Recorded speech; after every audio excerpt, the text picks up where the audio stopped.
Ömürlüğün bakıylar Bitti yetti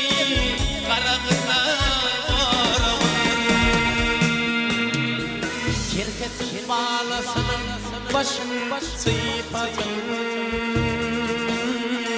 Düzgü eller dargından varın Herkes bağlasın başın sıfatın Düzgü eller dargından varın Varın gidin Allah Bir varın ötken anda